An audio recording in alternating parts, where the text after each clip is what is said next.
सुनो न, बैठो न यार, बैठो न। तो हम अरे चुनो न यार, कुछ जानते हो, बैठो। ये तो मेरी मूर्खता से मुख्यमंत्री बना, इसको गवर्नर बनवा दीजिए। इसी बीच में माननीय मुख्यमंत्री चमक करके उठ गए और उठ करके अनाप शनाप ऐसी बातें बोलने लगे। हमको तो आश्चर्य हुआ कि वही नीतीश कुमार हैं जो पहले थे, आज से कुछ दिन पहले। हमको लगता है कहीं न कहीं उनकी दिमाग में कोई कमजोरियां है। अगर 4-5 महीना रह गया आगे तो फिर आपको कुत्ता भी नहीं पूछेगा। हमको बात नहीं समझ में आ रहा है, इनको कुछ आइडिया है?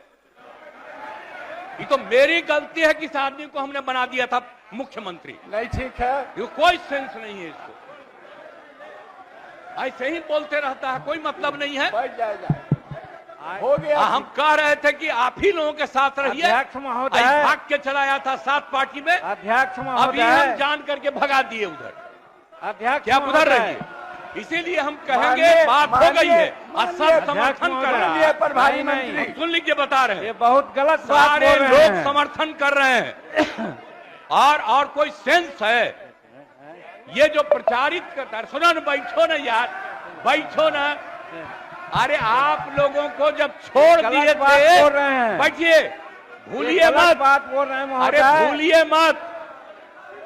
अरे 13 में जब आप लोगों को छोड़ दिए थे, अब अकेले थे, तो हम अरे चुनो न यार, कुछ जानते हो, बैठो। हम इसको बना दिए। इसके बाद जितना मेरी पार्टी का लोग था, सब हमको 2 ही महीना में कहने लगा कि गड़बड़ है, इसको हटाइए। और अंत में हमको बाध्य किया, तो फिर हम बन गए थे। कहता रहता है कि ये भी मुख्यमंत्री थे। अरे क्या मुख्यमंत्री था? ये तो मेरी मूर्खता से मुख्यमंत्री बना। आप ऊपर वाला भी जान लो। आप बिना मतलब का रोज इसको पब्लिश करते हो, कोई सेंस है इसमें? हम लोगों के साथ था, तब भी जाके उल्टा पुल्टा बोलता था, तो लगा दीजिए गवर्नर इसको। अरे बनना चाहता है ये, इसको गवर्नर बनवा दीजिए इसको। अरे आप कहानी बनाते हैं गवर्नर, इसको गवर्नर बनवा दीजिए। हमने ये कहा कि हम आरक्षण दे देते हैं, नामांकन का नियम बना देते हैं, लेकिन क्या हम किया है? बाबा भीमराव अंबेडकर में जब आरक्षण की बात दी थी तो हर 10 वर्ष पर समीक्षा की बात उन्होंने की थी। आज तक समीक्षा कोई नहीं किया है।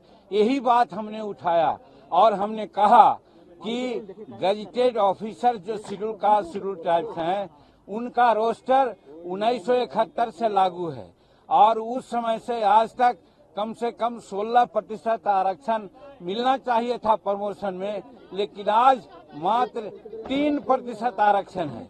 16% करने में बहुत समय लगेगा, ये हम कहना चाह रहे थे।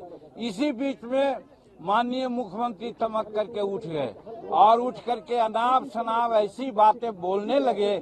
हमको तो आश्चर्य हुआ कि वही नीतीश कुमार हैं जो पहले थे, आज से कुछ दिन पहले। आज लगता है कि वो दूसरे रूप में यहाँ परोसे गए, दूसरे रूप में आए। हमको लगता है कहीं न कहीं उनकी दिमाग में कोई कमजोरियां है, इसके चलते वो ऐसा बोल रहे हैं। और हम उनके बारे में कहना चाहते हैं, वो बार बार तुम ताम की बात करते हैं। आप जोड़ लीजिए, 1985 में वो विधायक बने, हम 1980 से विधायक हैं। उम्र में वो 74 साल के हैं, उम्र में हम 80 साल के हैं। तो वैसी परिस्थिति में तुम ताम करना कहाँ का उचित है, उसमें भी विधानसभा में। इसलिए हमको लगता है कि मानसिक संतुलन वो खो बैठे हैं, इसलिए वो ऐसा करते हैं। पहली बात। दूसरी बात, एक बार बार कहते हैं हमने तुमको मुख्यमंत्री बनाया। देहात में कहा जाता है कि भले भैया सिर मुड़ाती है, उसको दोहे में चुचुअट होती है, कीड़ा काटता है तो वो सिर मुड़ाता है। उसी प्रकार से नीतीश कुमार 2014 में हार गए। सब लोग कहने लगा नीतीश कुमार इस्तीफा दो, इस्तीफा दो। अपनी लाज बचाने के लिए एक सीधा साधा आदमी को मुख्यमंत्री बनाने का काम किया। जीतन मांझी को उन्होंने अंडर एस्टिमेट किया था, समझ लिया था कि ये तो भुइयां मुसहर का परिवार है, हम जो कहेंगे वो करेगा। आप लोग भी इसका गवाह हैं कि 2 महीना तक मुख्यमंत्री के रूप में उनकी बातें हमने कही। आप लोगों ने कहा कि जीतन मांझी रबर स्टैंप हैं, जीतन मांझी रिमोट से चल रहे हैं। सही बात है, हम आपको धन्यवाद देते हैं। आपकी इन बातों ने हमको प्रेरणा दी और प्रेरणा के बाद हम जब काम करने लगे तो यही इनके चमचा लोग कहा, ए नीतीश बाबू, जीतन मांझी को आप बनाए थे कि जो कहिएगा सो करेगा, तो वैसा न करके राजहित में ऐसा ऐसा निर्णय ले रहा है, अगर 4-5 महीना रह गया आगे तो फिर आपको कुत्ता भी नहीं पूछेगा। निश्चित रूप में जीतन मांझी आगे का मुख्यमंत्री होगा। तब इसको हटाने के लिए इन्होंने क्या क्या नहीं किया। हमने इनको कहा कि आप फालतू इतना काम कर रहे हैं, इतना काम करने की जरूरत नहीं है। 2005 में आपने हमको मंत्री बनाया था और लोगों ने कहा कि एक दागी मंत्री आ गया है, तो 4 घंटा के अंदर हमने इस्तीफा दे दिया था। अगर आप चाहते कि मुख्यमंत्री पुनः हम बनना चाहते तो हम इस्तीफा दे देते, इसमें कहीं कोई दो बात नहीं। लेकिन ये बहुत लोगों के कहने पर क्या क्या उसमें कारगुजारी की आप लोग